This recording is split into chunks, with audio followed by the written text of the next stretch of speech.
आप सफलता की बुलंदियों को छुए तो इसके लिए सर्वप्रथम आपको अपना व्यवहार बदलना होगा। इसके लिए सबसे पहले आप अपने मन से घृणा, ईर्ष्या, द्वेष आदि विचारों को निकाल कर बाहर करें। तब आप अपने भाग्य का स्वयं निर्माण करें। इस बात का विश्वास है कि सब कुछ आपके हाथ में, क्योंकि आप ही तो अपने भाग्य का निर्माता है। फ्रेंड्स, मनुष्य एक ऐसा प्राणी है जिसे प्रकृति ने सब कुछ दे रखा है।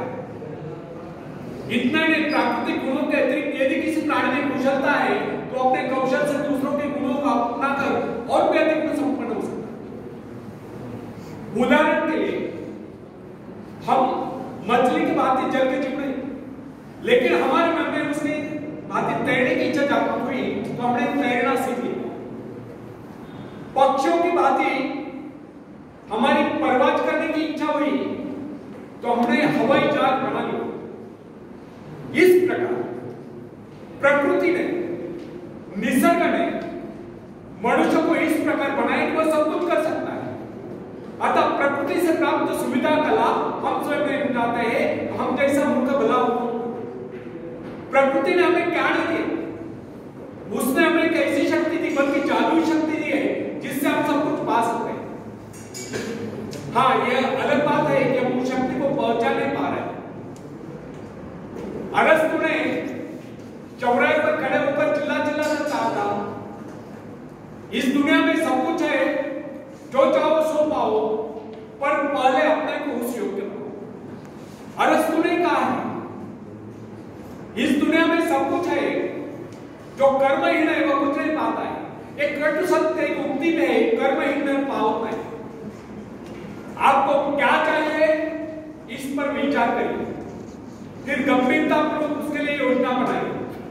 योजना बनाकर उस पर अमल करें, बराबर प्रयत्नशील रहे।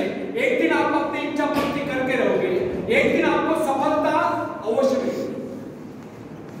यदि हम सतत विकासमान है तो हमारी शक्तियां छीन नहीं हो सकती। जिस प्रकार घर का कूड़ा प्रतिदिन झाड़ू से साफ करना पड़ता है, उसी प्रकार मन के कूड़े को प्रतिदिन साफ करें।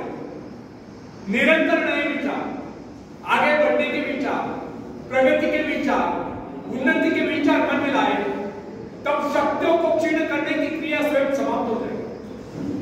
हमारे मन तथा शरीर में निरंतर विकास की क्रिया जारी रहना स्वाभाविक है। इसमें बाधा तब पड़ती है जब दूषित विचार हमारे मन पर आक्रमण करते हैं।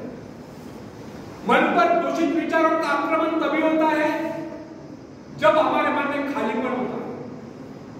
जब तक हम अपने मन में विकास के विचार रखते हैं, तब तक अवनति के विचार रह सकते हैं। प्रगति के विचार है तो अवनति के विचार नहीं आ सकते। मन को नवीन तथा तरोताजा करने के अनेक उपाय हैं।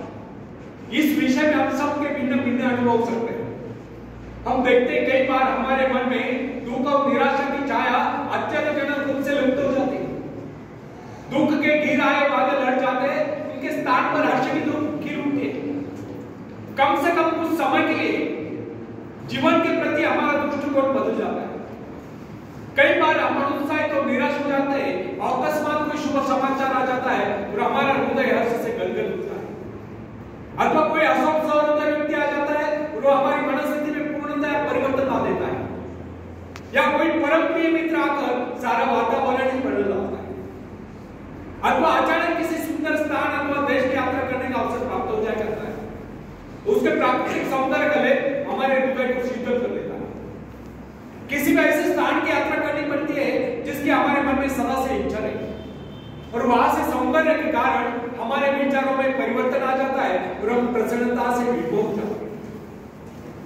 फ्रेंड्स, कुछ लोगों का यह विचार है कि मन बाहरी प्रभाव को ग्रहण करने में असमर्थ है, उसकी स्थिति में विशेष परिवर्तन नहीं किया जा सकता।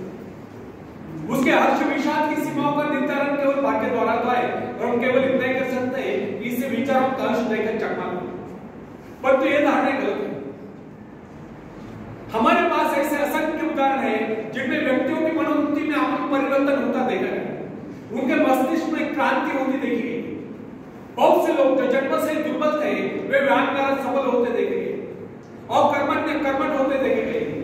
ऐसे अनेक उदाहरण हमारे सम्मुख है जिनमें व्यक्ति मानसिक शक्तियों से रहित, किंतु प्रयत्न द्वारा उनमें भारी परिवर्तन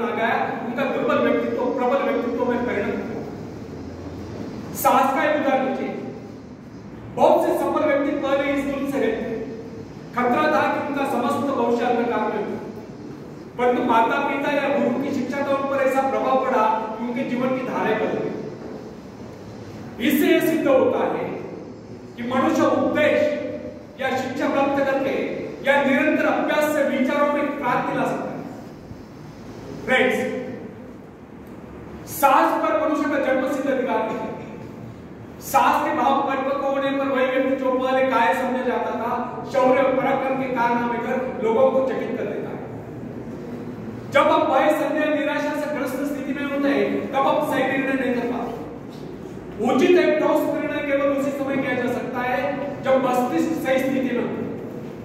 निराशा, क्रोध, भय, ईर्ष्या, द्वेष आदि के बादलों से घिरकर अंधकार में भय तथा चिंताग्रस्त मनस्थिति में कभी किसी महत्वपूर्ण विषय पर निर्णय नहीं करना।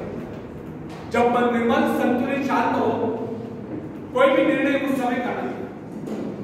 उस समय जो योजनाएं बनाई जाए केवल उन्हीं को कार्यान्वित करने का प्रयत्न करें। भय, क्रोध आदि के आवेग पर मानसिक शक्तियां बिखर जाती है। उस समय मन एकाग्र न रहने के कारण निर्णय गलत होते हैं। यदि मनुष्य सही शिक्षण प्राप्त करे या मन को अभ्यास कराए, वो निराशा, क्रोध, ईर्ष्या, द्वेष आदि विचारों को कुछ क्षणों में अपने मन से निकालकर बाहर कर सकता है तथा प्रसन्नता का अनुभव कर सकता है। प्रसन्नता, आशा, आकांक्षा, उत्साह इन भावनाओं के आते ही मन का अंधकार दूर हो जाता है। अतः व्यक्ति को चाहिए कि रचनात्मक विचारों को हर समय अपने मन में रखे। सभ्यता की प्रत्येक नई आवश्यकता मानव मस्तिष्क को नई चुनौती देती है और जिस प्रकार जानवरों तथा मनुष्यों के शरीरों में जलवायु तथा वंश रक्षा के उद्देश्य से समय की आवश्यकता के अनुरूप लगातार सुधार होता चला गया है, उसी प्रकार आज के परिवर्तित आवश्यकता वाले संसार की मांग के अनुरूप मनुष्य को भी अपने मस्तिष्कों को सुधार कर मुकाबले के लिए तैयार करना। मस्तिष्क पर जिन विषयों पर सोचने का भार आ पड़ता है, उसी का अनुरूप वो अपने में परिवर्तन कर लेता है। वो नई कोशिकाओं का विकास कर लेता है, दुर्बल कोशिकाओं की मरम्मत कर लेता है तथा उन्हें मुकाबले के लिए तैयार कर लेता है।